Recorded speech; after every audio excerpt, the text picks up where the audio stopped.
In a July open hearing of this committee following publication of the Mueller report, the Democrats engaged in a last-ditch effort to convince the American people that President Trump is a Russian agent. That hearing was the pivotal finale of a 3-year-long operation by the Democrats, the corrupt media, and partisan bureaucrats to overturn the results of the 2016 election. After the spectacular implosion of their Russia hoax on July 24th, in which they spent years denouncing any Republican who ever shook hands with a Russian, on July 25th, they turned on a dime and now claim the real malfeasance is Republicans' dealings with Ukraine. In the blink of an eye, we're asked to simply forget about Democrats on this committee, falsely claiming they had more than circumstantial evidence of collusion between President Trump and Russians. We should forget about them reading fabrications of Trump-Russia collusion from the Steele dossier into the congressional record. We should also forget about them trying to obtain nude pictures of Trump from Russian pranksters who pretended to be Ukrainian officials. We should forget about them leaking a false story to CNN while he was still testifying to our committee, claiming that Donald Trump Jr. was colluding with WikiLeaks. And forget about countless other deceptions, large and small, that make them the last people on earth with the credibility to hurl more preposterous accusations at their political opponents. And yet now, here we are. We're supposed to take these people at face value when they trot out a new batch of allegations. But anyone familiar with the Democrats' scorched earth war against President Trump would not be surprised to see all the typical signs that this is a carefully orchestrated media smear campaign. For example, after vowing publicly that impeachment requires bipartisan support, Democrats are pushing impeachment forward without the backing of a single Republican. The witnesses deemed suitable for television by the Democrats were put through a closed-door audition process in a cult-like atmosphere in the basement of the Capitol, where Democrats conducted secret depositions, released a flood of misleading and one-sided leaks, and later selectively released transcripts in a highly staged manner. Violating their own guidelines, Democrats repeatedly redacted from the transcripts the name of Alexander Chalupa, a contractor for the Democratic National Committee who worked with Ukrainian officials to collect dirt on the Trump campaign, which she provided to the DNC and the Hillary Clinton campaign. The Democrats rejected most of the Republicans' witness requests, resulting in a horrifically one-sided process where the crucial witnesses are denied a platform if their testimony does not support the Democrats' absurd accusations. Notably, they are trying to impeach the president for inquiring about Hunter Biden's activities. Yet they refuse our request to hear from Biden himself. The whistleblower was acknowledged to have a bias against President Trump, and his attorney touted a coup against the president and called for his impeachment just weeks after the election. At a prior hearing, Democrats on this committee read out a purely fictitious rendition of the president's phone call with President Zelensky. They clearly found the real conversation to be insufficient for their impeachment narrative, so they just made up a new one. And most egregiously, the staff of the Democrats on this committee had direct discussions with the whistleblower before his or her complaint was submitted to the Inspector General.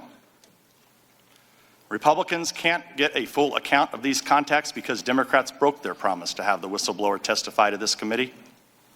Democrat members hid these contacts from Republicans and then lied about them to the American people on national television. I've noted before, the Democrats have a long habit of accusing Republicans of offenses they themselves are committing. Let's recall, for years they accused the Trump campaign of colluding with Russia when they themselves were colluding with Russia by funding and spreading the Steele dossier, which relied on Russian sources. And now they accuse President Trump of malfeasance in Ukraine when they themselves are culpable.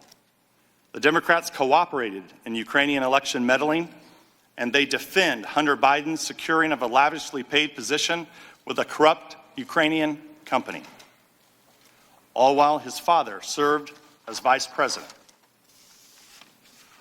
Despite this hypocrisy, the Democrats are advancing their impeachment sham. But we should not hold any hearings at all until we get answers to three crucial questions the Democrats are determined to avoid asking. First, what is the full extent of the Democrats' prior coordination with the whistleblower? And who else did the whistleblower coordinate this effort with? Second, what is the full extent of Ukraine's election meddling against the Trump campaign? And third, why did Burisma hire Hunter Biden? And what did he do for them? And did his position affect any U.S. government actions under the Obama administration? These questions will remain outstanding because Republicans were denied the right to call witnesses that know these answers. What we will witness today is a televised theatrical performance staged by the Democrats. Ambassador Taylor and Mr. Kent, I'd like to welcome you here. I'd like to congratulate you for passing the Democrat Star Chamber auditions held for the last weeks in the basement of the Capitol. It seems you agreed, witting or unwittingly, to participate in a drama. But the main performance, the Russia hoax, has ended, and you've been cast in the low-rent Ukrainian sequel. I'll conclude by noting the immense damage the politicized bureaucracy has done to Americans' faith in government.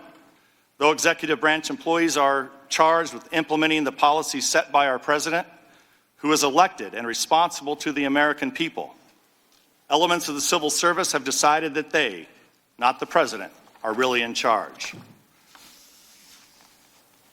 Thus, as we'll learn in these hearings, after expressing skepticism of foreign aid and concern about foreign corruption on the campaign trail, President Trump outraged the bureaucracy by acting skeptically about foreign aid and expressing concerns about foreign corruption.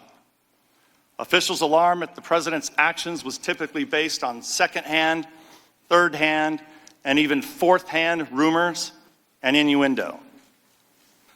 They believed it was an outrage for the president to fire an ambassador, even though the president has full authority to retain or remove diplomats for any reason at any time. Officials showed the surprising lack of interest in the indications of Ukrainian election meddling that deeply concerned the president, at whose pleasure they serve.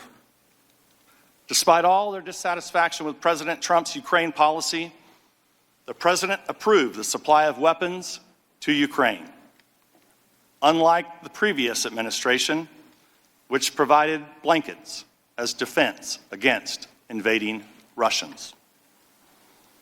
By undermining the president, who they are supposed to be serving, the elements of the FBI, the Department of Justice, and now the State Department have lost the confidence of millions of Americans who believe that their vote should count for something. It will take years, if not decades, to restore faith in these institutions. This spectacle is doing great damage to our country. It's nothing more than an impeachment process in search of a crime. That I yield back. Today we are joined by Ambassador William Taylor and Deputy Assistant Secretary of State George Kent, both of whom are appearing under subpoena.